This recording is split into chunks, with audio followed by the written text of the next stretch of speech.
Voici le tout premier recap de la semaine politique présenté par moi en collaboration avec Urbania. C'est le sujet de l'heure. Le gouvernement a adopté la loi 2 en vitesse dans la nuit de vendredi à samedi dernier et ça ne passe vraiment pas auprès des médecins. Avec M. Dubé, les carottes sont cuites. La loi, au fond, elle change la façon dont les médecins sont payés au Québec, notamment en rendant un 10 de leur salaire conditionnel à l'atteinte d'indicateurs de performance déterminés par le gouvernement, comme par exemple prendre plus de patients en charge, moins d'attente à l'urgence. L'objectif principal du gouvernement avec la loi, c'est que tous les Québécois, d'ici 2027, soient pris en charge non pas nécessairement par un médecin, mais à tout le moins par une équipe médicale. Mais avec les nouvelles règles, il y a plusieurs médecins qui pourraient perdre au change et voir leur salaire diminuer. Et là, tu as des dizaines et des dizaines de médecins qui menacent de quitter le réseau public québécois pour aller pratiquer en Ontario, au Nouveau-Brunswick, au point où est-ce que même le premier ministre de l'Ontario, Doug Ford, lance un appel pour attirer les médecins québécois chez eux. Call 1-800-DOUG-FORD, all the docs. Come by, call me on my cell phone. J'en connais un qui appellera pas le 1-800 Doug Ford.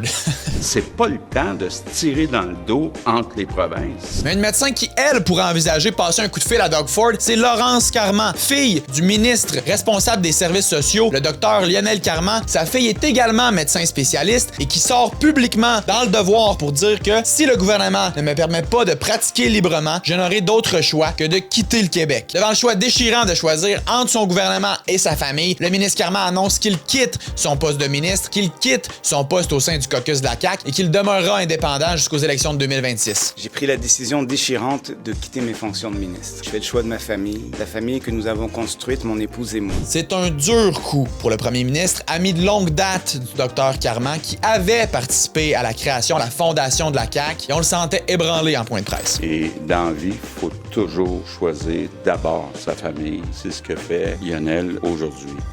C'est vraiment pas une semaine facile pour les médecins du Québec et pour le gouvernement. C'est pas le temps d'aller.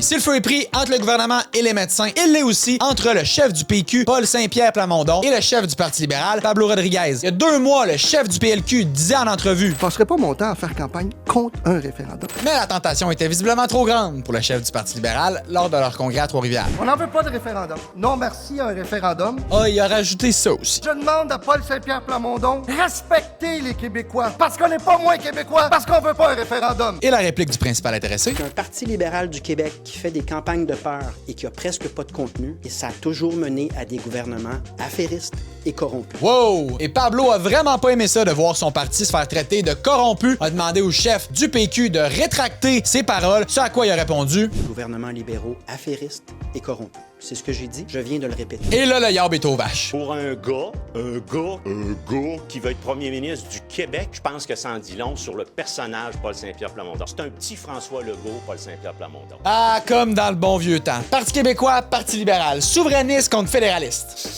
Sentez-vous la whiff d'élection? Et alors que l'entente commerciale avec les États-Unis, qui avait été promis par Mark Carney en campagne électorale, se fait toujours attendre, eh bien le principal intéressé est du côté de l'Asie, en Corée du Sud, pour se trouver de nouveaux partenaires commerciaux et se rapprocher de la Chine. Dans les dernières années, les relations entre la Chine et le Canada s'étaient beaucoup refroidies, disons ça comme ça. Plusieurs enjeux de droits humains, droits de la personne là-bas en Chine, plusieurs conflits commerciaux aussi entre les deux pays, et spécifiquement entre Justin Trudeau et Xi Jinping, il faisait fret.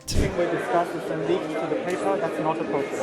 And that's not how the way the conversation was conducted. If there is sincerity on your part. Et là, après avoir, durant l'hiver dernier, qualifié la Chine de plus grande menace à la sécurité du Canada, eh bien, il semble que Mark Carney veut se rapprocher finalement de la Chine de façon pragmatique. On a hâte de voir quelle va être la suite. Est-ce qu'on pourrait voir des véhicules électriques produits en Chine être vendus au Canada? Et on a surtout hâte de voir si Carney va être capable de se gagner un surnom aussi cute que celui que Justin Trudeau s'était fait donner par les Chinois. Les Chinois ont donné un surnom très affectueux à Justin Trudeau. Xiao Tudor, il est petite patate. Et on se laisse sur des images de Petite Patate qui est désormais officiellement en couple avec Katy Perry. À la semaine prochaine pour un autre recap de la semaine politique avec Urbania.